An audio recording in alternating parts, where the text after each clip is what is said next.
Instead of telling you what I think you should be doing or how you could be better, or I thought, well, let me just speak from the heart, speak from my gut, and really not have anything prepared, but just tell you what's worked for me. And maybe some of the stuff that's worked for me might work for you now, currently, presently, as you guys have your goals and ambitions, but then further on down the line, as you guys continue to live your life.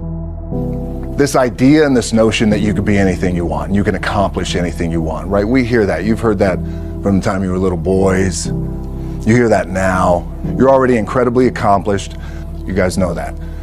The thing that has worked for me is to remember the hard times. So, and I'm sure you guys all have your processes. And again, I'm going to tell you what's worked for me. So before a big movie comes out, before, back in the days when I was wrestling with WWE, a WrestleMania match, anything big that would happen, I would always take a moment and I'd just remind myself, all right, I was evicted when I was 14. We were kicked off the island. We couldn't live in Hawaii. Had no place to live. A lot of shit happened then when I moved to Nashville. I was arrested multiple times by the time I was 16 years old. I would remember that, and it allows me then to be present in the moment and understand, holy shit, the stuff I have around me right now, this is the shit that I dreamed of when I was a kid. I am here. I played for University of Miami, played for great teams. Warren Sapp, Ray Lewis, they were my teammates. They were balling. Warren Sapp was playing tight end that time. I was starting defensive tackle. Yeah, they moved him over to D-line. And he looked at me, he's like, yo, dude, I'm gonna take your spot. And I said, you ain't taking my spot. He said, I'm gonna take your spot. I said, no, you ain't. We battled, and he took my spot. Now you can imagine how that with me, because there goes my opportunity. He went in, switched to defensive tackle, lit the world on fire. Well, what that did, it crushed me, it crushed my dreams. I had a piss poor senior year, zero production, no NFL, no combine invite, nothing. Finally went to the CFL. Calgary Stampeders, making $250 a week Canadian. Now, I had to send that home to my wife at that time. Had no money. So I remember that. When I got cut from Canada, my dad in his pickup truck came down 4 o'clock in the morning, picked me up in Miami from Tampa. We lived in a little apartment in Tampa. He drove down in his little pickup truck to Miami to get me when I was cut from the CFL. And I thought, well, I leave home like you guys left home. I'm ready to tackle the world, get after it, achieve my dreams and goals. Crushed by 22, 23 years old. Now I got to move back in with my mom and dad. I played on great teams though. Wait a second, this is not supposed to be my future. I'm supposed to be in the NFL right now. I'm supposed to be making a lot of coin and buying my parents, buying me, taking care of my wife, but it never happened. So I pulled out my wallet. I thought, well, let me see how much money I have. I opened it up. I had a 5, a 1, and change. Well, at least I rounded up to $7. But I thought, God, ain't this a bitch? I got $7 in my pocket. Where the f do I go now? What do I do? I can't go back to CFL. The point comes where you hear that voice, the big run's over. Like, you're done, right? So I heard that voice. So as Coach was saying, man, I hold on to that. I'm telling you, I keep my back is up against this mother. We laugh, we joke, we have a good time, but my back is still up against this mother. I do not forget it. What this also helps me do, and again, it works for me, is at some point, you gotta be tired of not being number one. You have to be, and you gotta play angry, and I play angry. Now, I'm cool and calm with my approach, and when I step out on my field, which is a set, or, you know, like, there's some, and you're always gonna have haters, and haters are like, well, God damn, man, how many movies are you gonna make, or how much shit are you gonna do? Like, you do a lot of shit. I say, yes, it's my ambition. Of course, why not? I could do it. Yeah, I love what I do.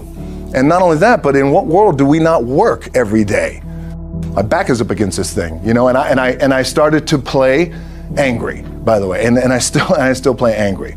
My last match, Brock Lesnar, transitioned, and I realized if I had to be great at something, I wanted to be great in this world of Hollywood and movie making and producing and entertainment, I had to commit, and like you guys have to commit. Obviously, you commit to something, commit to the goal. So I quietly retired 2 years later, I thought, what did I do with my career? Because my movies were not doing well. I was written off. It was around 2006, 2007. I was like, I left. I pulled a Jim Brown. I left when I was on top, like number one in the wrestling business, and I left. It was a ballsy, gutsy, some call it stupid move, but I had to commit and I had to follow what was in my gut. What helps me is to keep the hard times in the front of my mind, because it allows me to go into these big moments that I've worked my ass off, and you guys have worked your ass off. It allows me to go into these big moments with a different perspective. What it also does for me, and again, this is what works for me.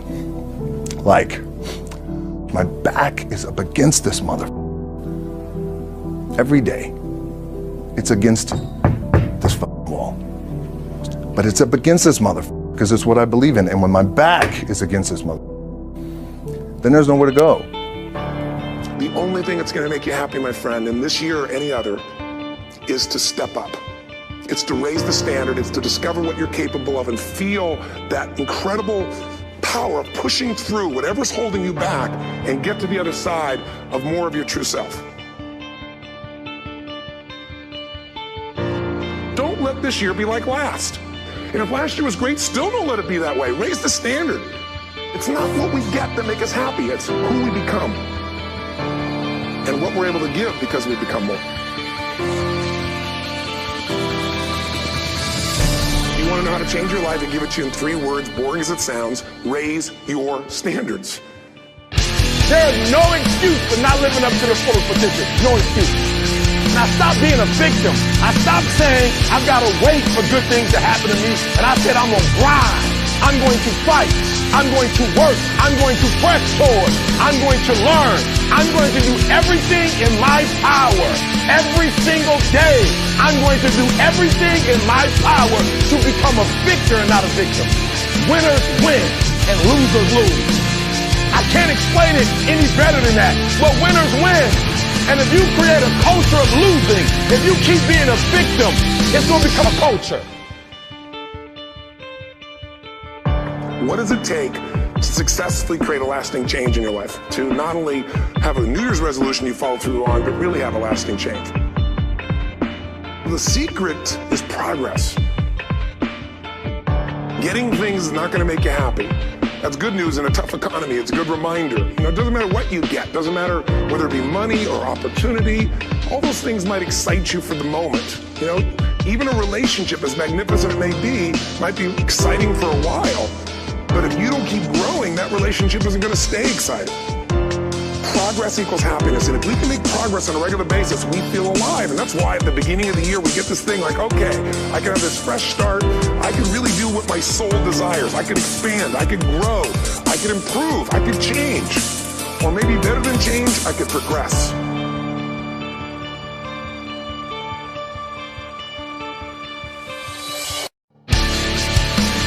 You never look at yourself in the mirror and say, you let you down.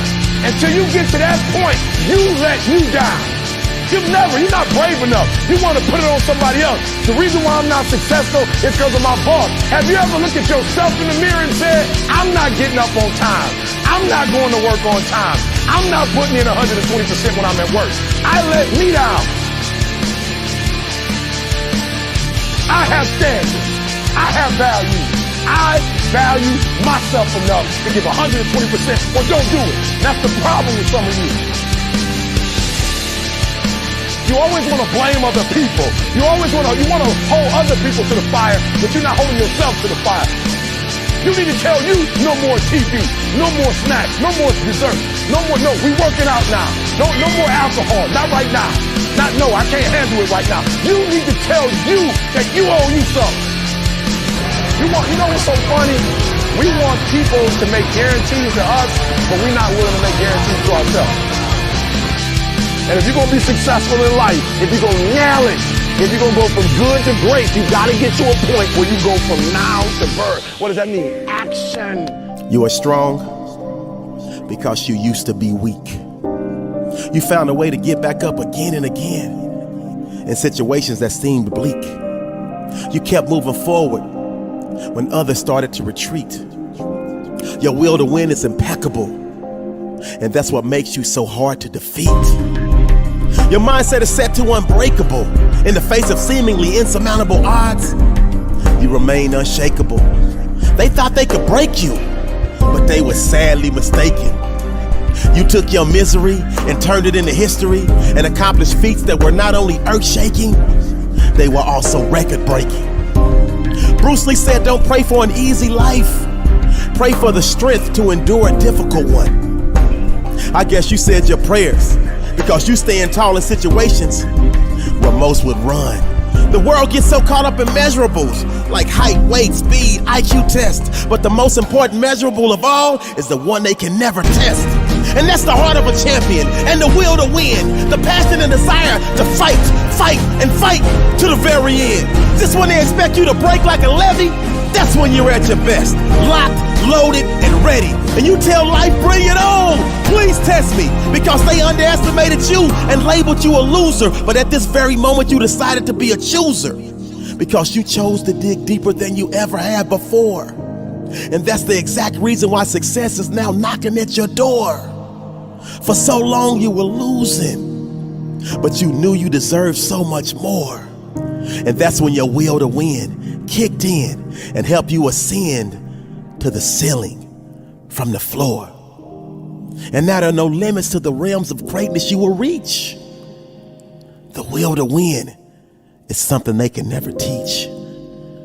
The will to win happens when you make the decision to finally unleash your inner beast to the world.